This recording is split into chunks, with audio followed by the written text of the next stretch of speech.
What's up, guys? Philly Soccer Page post-game here with Mike Servideo, Eli Storch. Union victorious in their last game of the season, 1-0 victory over Orlando City. Sebastian Letou from the spot. Reactions?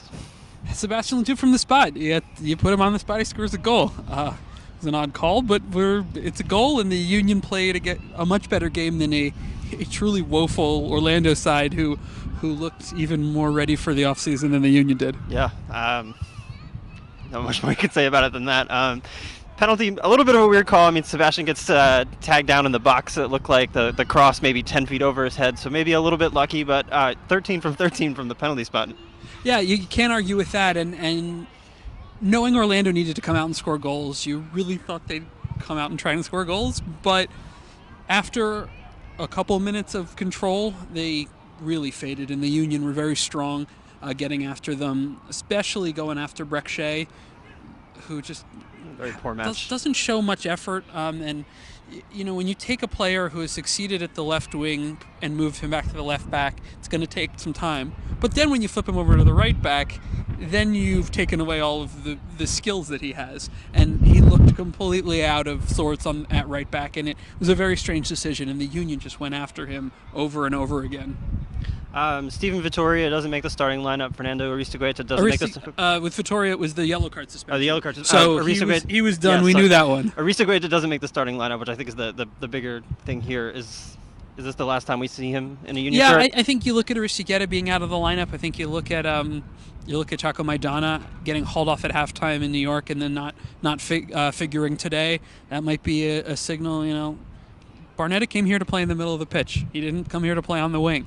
And so when you look at the option here with Maidana, whether they pick it up and try and trade him or they don't pick it up, we'll see. But it kind of feels like with them going after Bedoya that the writing might be on the wall for Maidana. And I don't know, Aristeguieta seems like a player who has some tools, but he hasn't shown a lot. He's been injured. He's adjusting to a new country, but you kind of wanted to see a little bit more out of him down the stretch to bag a few more goals and really make his case more than he did. Yeah.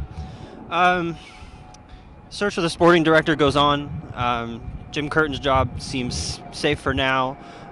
We'll dive more into the off-season stuff probably on the page during the week, but a little preview for us. You got to get a sporting director soon, whether it's Ernie Stewart, which let's hope it's Ernie Stewart. Sure. But there's some Freddie Bobic is an interesting candidate, certainly has had some success, and it's hard to equate not succeeding with a $40 million payroll versus dealing with an MLS payroll. So that'd be interesting. But Ernie Stewart's the name on everybody's lips, and if they can get that job done and bring in Ernie Stewart, who knows European soccer, knows how to be a sporting director, knows MLS, knows the national team setup, it's a pretty ideal fit. So if they can pull that off and Ernie Stewart is running this team, that's kind of the jackpot. If you put a list of names together of who you'd want in this position and he was available, he'd be the guy at the top of most lists. So if that gets done, you're in great shape. But either way, they have to make a decision early, because we talked about this on the KYW Philly Soccer Show. If you're making a decision after Thanksgiving, you're getting too late. You need to get bodies in here, and we've seen this team bring in guys late, take longer to bed in, making decisions, making those guys, bringing them around. Being that we've seen that in past off seasons, and I mean Sugarman goes ahead and he fires Sakevich a couple weeks back.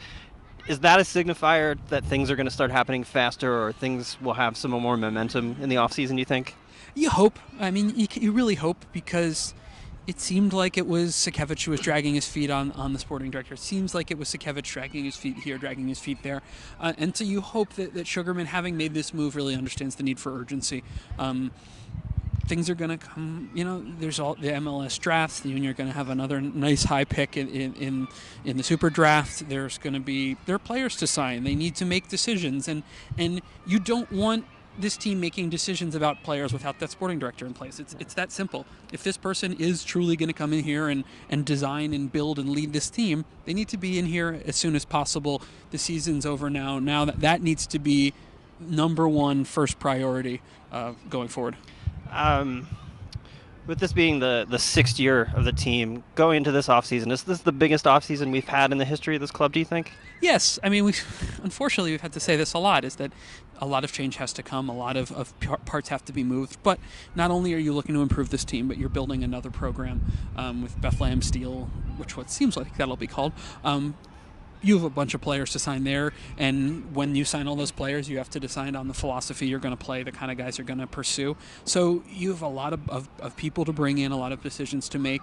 So yeah, it's a big deal, and it's definitely.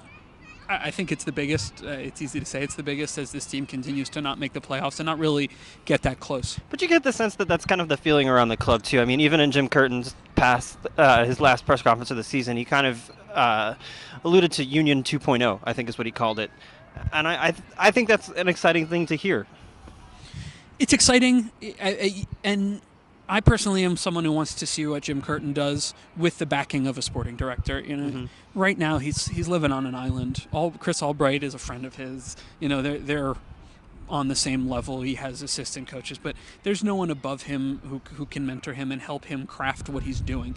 And having a sporting director where they can really be the heavy and make the decisions that matter, I think will really benefit Jim Curtin. And with so many pieces moving, obviously I'm very much a fan of the sporting director doing what they want to do. But based on Jay Sugarman's comments, all the people he's looking at seem to want to work with Jim Curtin. And if we're in the middle of next year and the team's in 10th place, we'll reevaluate. But it'll be interesting, and I'm hoping we'll see that sporting director work with Jim Curtin, work with Mike Sorburn, and really try and put something together. As we start to wrap up 2015 season, any last comments? Oh, stay with us. Stay with this team. We had so many people sort of falling off the bandwagon, and then the Nixikiewicz departure raises everybody's spirits. Obviously, crushing defeat in the Open Cup final and a pretty dreadful regular season. But with that person who was clearly delaying and causing problems with a lot of the decisions that were not being made, and now you get somewhat of a clean slate. And so, if this team is in 9th place at this time next year, then there's plenty of room to panic. But based on the high level changes, which a lot of us didn't think would happen or wouldn't happen for a lot longer than this, there is reason to be optimistic, even if it's not the most blindingly bright optimism. Yeah. So I think we'll wrap up there. Thank you guys for watching 2015. Thanks for commenting on the page and calling us names on Twitter. Thanks to Daniel, who puts this together for us every week. And makes us look less awkward than we actually are in real life. We were very awkward. We're really awkward. We'll see you guys in 2016.